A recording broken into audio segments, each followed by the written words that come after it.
Que Lulinha tem um plano pra vocês. Olha que legal, né? Lulinha tem um plano. Olha, e eu queria começar aqui cravando pra vocês.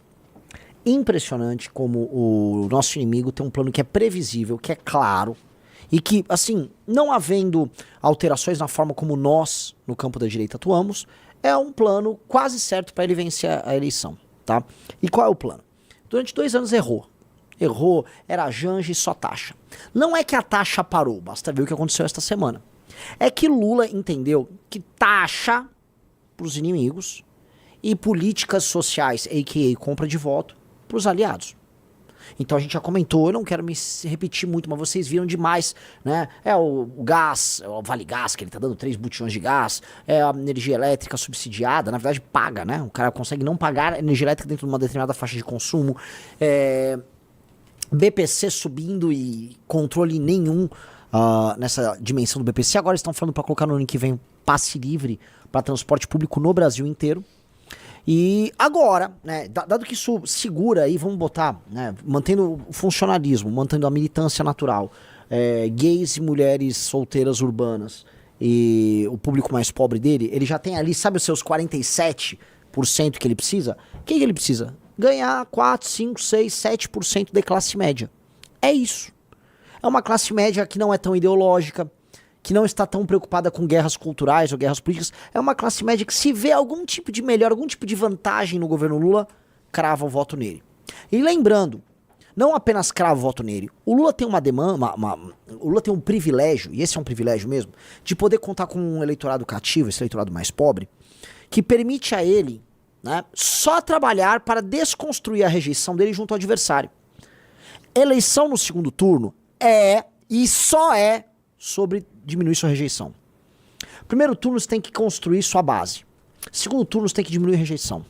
O Lula, que já sabe que está no segundo turno, nesse instante ele trabalha exclusivamente para diminuição de rejeição. Junto a quem, meus amigos? Junto às classes médias. Então essa notícia, e a gente vai ler aqui para vocês, Lula lança pacote com financiamento de moradia para a classe média e reformas, tá? É a forma dele começar a chegar nesse eleitor que ele tem que diminuir a rejeição. E aí esperem assim, se ele tá focando agora na classe média, espere ele continuar escondendo a Janja, espere diminuição drástica das polêmicas, espere, vamos dizer, discussões dele com o Donald Trump no sentido de parecer que ele tá resolvendo a questão, tá? Então espere, e isto é muito preocupante, espere uma atuação do Lula para vencer as eleições. Ele farejou a chance de vitória e ele tá levando a contento. Isto naturalmente, né, assim, eu estou comentando, já falei sobre pressão deflacionária, sobre os preços dos alimentos, que isso afetou as pessoas mais pobres, a implementação dessas políticas sociais, esse marketing vagabundo de políticas sociais, a gente já comentou disso tudo, tá? Aqui eu tô fazendo análise fria, depois a gente vai aqui pra porradaria pura e simples. Mas a gente tem que colocar um ponto de partida político para esse novo momento, que foram as sanções aplicadas pelo governo americano e comemoradas pelo bolsonarismo. O bolsonarismo comemorou e é obrigado a ficar comemorando que uma nação estrangeira taxe e puna o Brasil. E tem que achar legal. Isso aí, por mais que, vamos dizer, para lá as 15, 16, 17% do eleitorado que é estritamente bolsonarista, repitam, para 16, 17, 18% do eleitorado que é estritamente bolsonarista, isso conta. Agora isso não conta pro restante do eleitorado, por exemplo, antipetista. E pro eleitorado que gosta do PT, e que é lulista, ou que é alienado, só não é legal você sofrer sanções dos Estados Unidos. Ninguém gosta de se sentir alvo de um bullying. Porque os Estados Unidos, por serem a nação mais poderosa do mundo, com méritos, toda ação de força que eles executam sobre outro, ela soará como um bully batendo no garoto mais fraco. E todo mundo tende a simpatizar com o underdog, né, com o menor, com o mais fraco. Então o Lula gosta de jogar esse jogo do underdog, né, o jogo terceiro-mundista, é o jogo daquele anti-americano clássico. Então ele pegou, fez essa oposição, e ali você tem um marco zero de um novo Lula.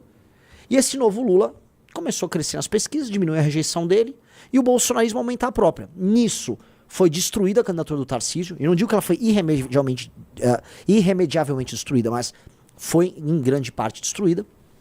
E agora, para as próximas semanas, a gente começa a ver de maneira muito maquiavélica o Lula começando a cuidar do ajuste fino dos detalhes para vencer as eleições. Eu volto a colocar, isto aqui já é ajuste fino e detalhe.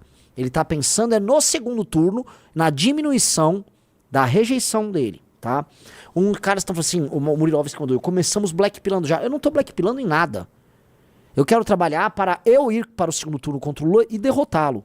Agora eu tenho que ler a estratégia do adversário aqui para vocês, porque diferente dos demais, que só vão ficar falando, ele é o cachaceiro, né? Cuidado com o cachaceiro. Eu não vou tratar ele como um cachaceiro idiota. Eu vou tratar como o cara mais vencedor nas eleições presidenciais brasileiras desde a redemocratização. Eu tô falando de um cara que, junto com Getúlio Vargas, será visto ao longo da história como um dos nomes mais importantes da história política do Brasil. Eu estou falando deste demônio. Eu estou falando de um sujeito deste. E eu não vou subestimar o Lula.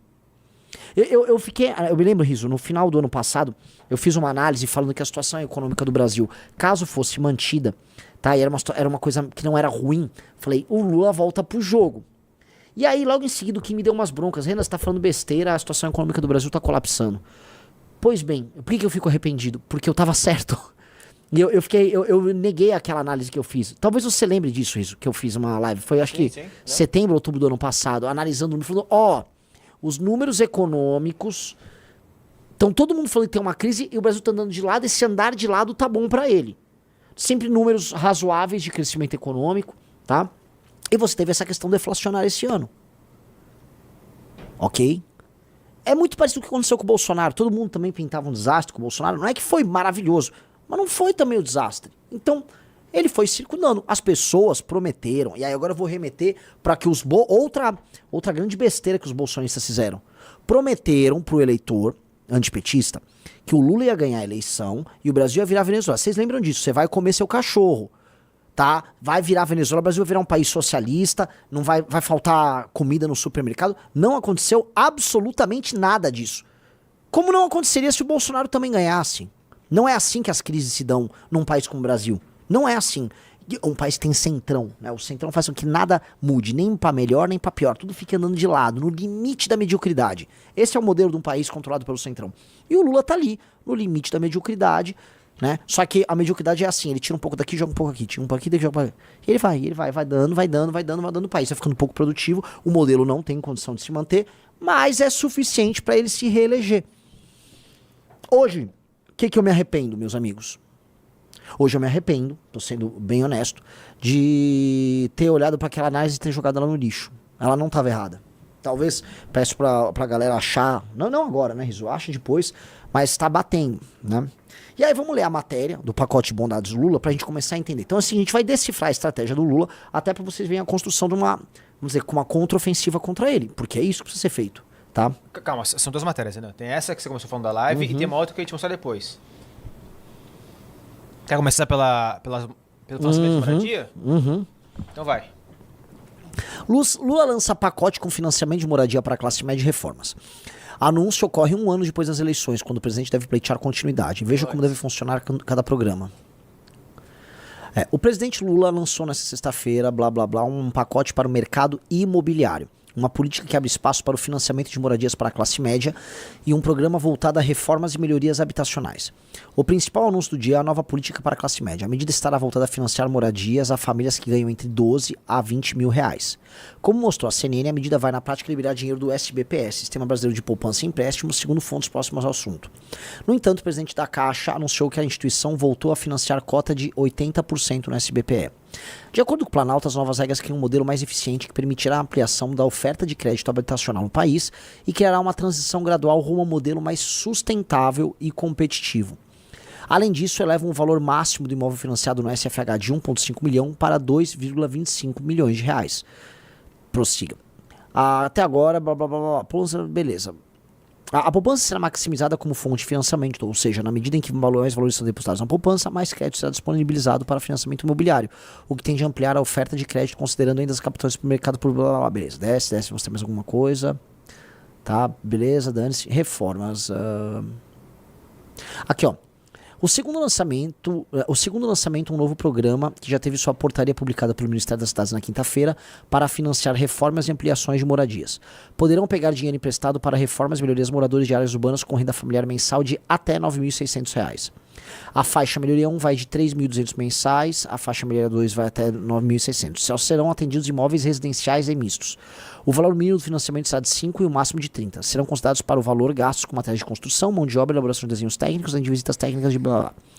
Segundo a apuração da Sirene Brasil, 40 bi do Fundo Social do Pré-Sal, abastecido com dinheiro dos royalties do petróleo, vão viabilizar o programa. Em julho foi aprovada a lei que permitiu a utilização desse dinheiro para fins habitacionais.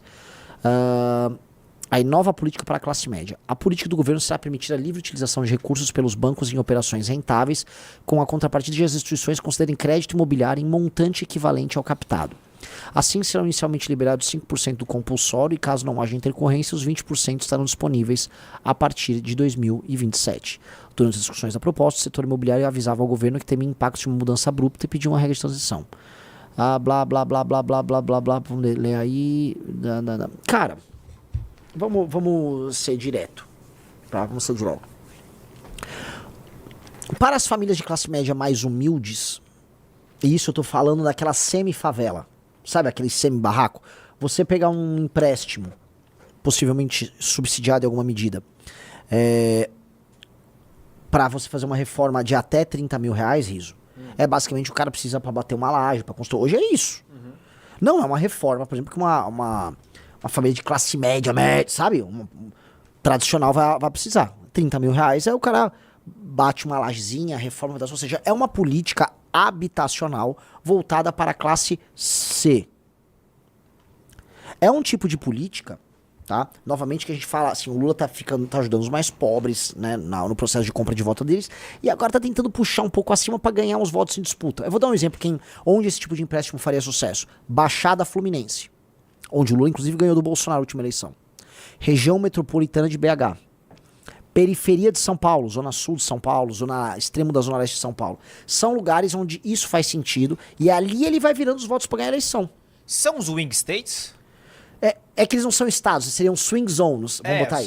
A gente podia chamar swing zones, tá? Então, Baixada Fluminense, região metropolitana de BH, periferia de São Paulo, são essas zonas em disputa. E o Lula tá fazendo políticas muito focadas nesses caras. Pra quê? Pra consolidar a vitória. Entenda, 1 milhão, 2 milhões que vira de um lado pro outro, 500 mil votos que viram de um lado pro outro, pode definir o resultado da eleição. E me parece que ele tá focando com um tiro de sniper ali, nessa política de reformas. A outra, que é pra adquirir os imóveis, essa vai pegar um público de classe média, mesmo até classe... Né? Se eu falar, por exemplo, um apartamento de 2,25 milhões, sei lá, por Curitiba, Porto Alegre, se eu falar talvez em Goiânia, se eu falar numa capital do Nordeste, eu tô falando alguém até que será considerado rico nesses lugares, tá? Então, o que nós estamos falando? Ali ele tá contemplando, né, pra pessoa ter uma sensação no que vem de que ela tá melhorando de vida, ele tá contemplando o cara com a possibilidade de comprar um apartamento e aí você melhora a percepção geral do seu adversário da própria situação. Na prática, você tá endividando ele, né, sem nenhuma perspectiva de que ele vai aumentar substancialmente a renda dele no longo prazo. Muito pelo contrário, o que a gente está vendo agora é uma estagnação na renda per capita do brasileiro. A renda per capita brasileira, ela tá flat há mais de 10 anos, tá? No mínimo, nos dois casos, o Lula diminui a rejeição dele, vocês entendem? No mínimo, em ambos os casos, o Lula diminui a rejeição dele. E é muito curioso que ele vai dar um crédito ali especial de um lado, enquanto aumenta a taxação sobre essas mesmas pessoas do outro. Assim, são sobre as mesmas pessoas que vão aumentar a taxação. Tá? Mas as pessoas não percebem. Ele vai sentir assim, tira com uma mão e com a outra, só que você vai lembrar muito menos das tarifas que são colocadas em você diariamente, do aumento de imposto que vai acontecendo, né, paulatinamente sem você perceber. E aí você vai lembrar, não, mas eu consegui financiar agora um apartamento. Pô, financiar o apartamento, você vê o apartamento, você mora, você anda nele. Né? Aquela imagem fica mais presente. É mais concreto. É marketing. É marketing e é um plano eleitoral. Tô sendo maquiavélico aqui, né? Fazendo uma leitura maquiavélica, é um plano eleitoral bastante eficaz. Porque o que me parece é que essas pessoas mais pobres, as mais pobres, ele meio que já tá garantido com elas. Ele já vai garantir o jogo ali com os mais pobres. Ele tá diminuindo, ele tá... Gente, prestem atenção. Lula está cuidando de detalhes de segundo turno agora. Eu lembro que muita gente tirou sarro da chegada do Sidônio nesse governo. Quem lembra? Ah, o Sidônio, não sei o quê. E aí, amigos? E aí? É outro corte que você pode fazer. Desde a chegada do Sidônio, o governo é outro. Pessoal, like na live, curta essa live para ajudar essa live a ter mais engajamento e crescer e a atingir mais pessoas. Like na live. Então, apenas 900 likes no canal vermelho e apenas quantos likes no outro canal? 900 também no outro canal. Estamos quantas pessoas ao todo? São 15 minutos? 2.400 no canal vermelho e 1.800 no canal Renan. Nossa, Riso. Que flop hoje, cara. Que flop. 4.000 pessoas. Na flop, isso, a gente já devia estar com 5.100 agora. Todo mundo vamos dar like na live. Aqui é o único canal à direita que vai entregar análise séria. Deixa eu explicar pra vocês, tá? Agora, se for no Twitter, uma parte do FinTweet, que é o Twitter do mercado financeiro, é pânico. Pânico. Panic on the streets of London. Panic on the streets of Birmingham. Pânico. Né? O índice Bovespa, como vocês podem ter visto, ele caiu pra caramba hoje de manhã. Né? Ele caiu no almoço, 14 horas ele voltou a subir, porque naturalmente caiu, a galera vai ter uma resposta, um rebote de subida aí, mas tá meio flat nesse instante. E, cara, é uma sensação estranha de contas públicas sendo, né, relegadas e de que, assim, ao mesmo tempo que a conta pública estoura, o Lula caminha para uma vitória. Então é uma sensação muito ruim. Tem ali, eu não sei se agora o pessoal tá rodando isso no Twitter pra caramba, é uma espécie de bolsa de apostas eleitoral. A gente chegou a mostrar aqui na live, Riso. Polymarket, né? Polymarket. As apostas no Lula vêm aumentando. Brasil.